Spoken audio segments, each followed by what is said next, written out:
В его руках даже самая старинная гармонь может зазвучать по-новому. Батрас Чочиев уже много лет занимается созданием и реставрацией музыкальных инструментов.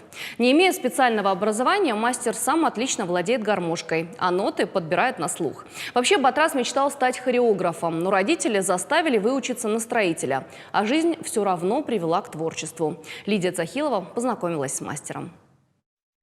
Вот здесь? О, вот. Вязень. Еще какая была? Вот. И вот фадьес.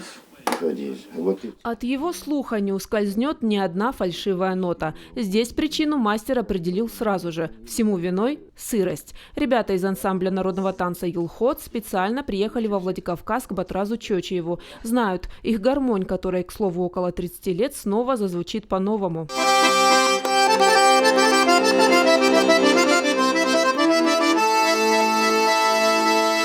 Нормально вроде.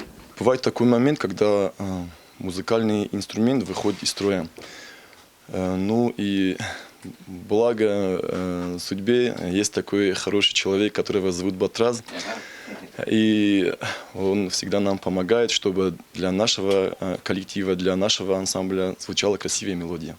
Ремонтом и изготовлением осетинской гармонии Батрас Чочиев занимается несколько десятилетий. Через его руки прошли сотни инструментов. Его имя известно далеко за пределами Северной Осетии. Это весь Кавказ. Это вот начиная с Краснодарского края и заканчивая вот Каспием. К счастью и к сожалению, сейчас кроме меня голоса никто не делает. Кто-то ремонтировать умеет, но вот чтобы взять планку и вот ее обработать сперва надо, ее потом там обработка даже она важнее, чем наклепка самих голосов. То есть прелесть в том, что зазор между вот голосом и планкой, он должен быть минимальный. Без любимого дела Батрас свою жизнь не представляет. Рассказывает, впервые музыкальный инструмент взял в руки еще подростком. Жили мы в Кабардино-Балкарии, вообще мы там жили семьей. Ходил в хореографический кружок, танцевал я с 1 класса. Ну и, в общем, в какой-то момент, мне уже лет 14-15 было, и к нам новый музыкант пришел в наш музыкальный в кружок хореографический. Ну, я так немножко подвижный пацан был, и понравилось ему, как я танцую. Это прям на первой его репетиции, как он начал у нас. И он балетмейстера расспрашивает, что за мальчишка. А он говорит, осетин. И он заиграл осетинскую мелодию специально. Я резко повернулся, вот как-то отреагировал. Он говорит, нравится? Я говорю, да. Он говорит, на, попробуй. Вот попробовал, до сих пор пробую. Так и научился играть самостоятельно, на слух, и даже выиграл конкурс молодых исполнителей Кабардино-Балкарии. А вот музыкального образования у мастера нет. Судьба распорядилась иначе. Приезжаю сюда, в Орджоникидзе, это после 8 класса, какой год, 72-й, 73-й. Сдал документы в училище искусств на хореографию. Домой приезжаю, отец с работы приходит, говорит, я ему хвалюсь, я говорю, документы сдал, куда? Я говорю, училище искусств. Кем ты будешь? Я говорю, хореографом. Это что такое? Танцор. Ох-ох-ох.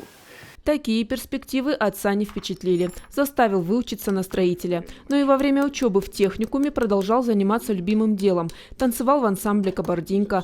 Позже его пригласили в Аристон концертмейстером. Настоящим событием в его судьбе стала встреча с самой Альбиной Баевой. Она пригласила его играть в ансамбле «Алан». Осетинская гармонь всегда для него звучала по-особенному. Создавать самому национальный инструмент. Батрас был одержим этой идеей. Специально ездил в Тулу, на баянную фабрику, чтобы узнать все тонкости мастерства. Это не мастера, это профессура. Вот он вот с тобой разговаривает, а здесь клепку набивает микроны. То есть даже не смотрит? Не смотрит. Руки как напильники. Город мастеров. Тула это вообще что-то неимоверное.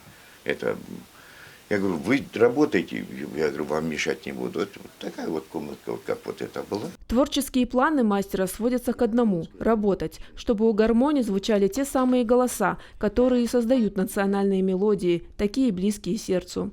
Лидия Цахилова, Игорь Войцеховский. Новости Осетии.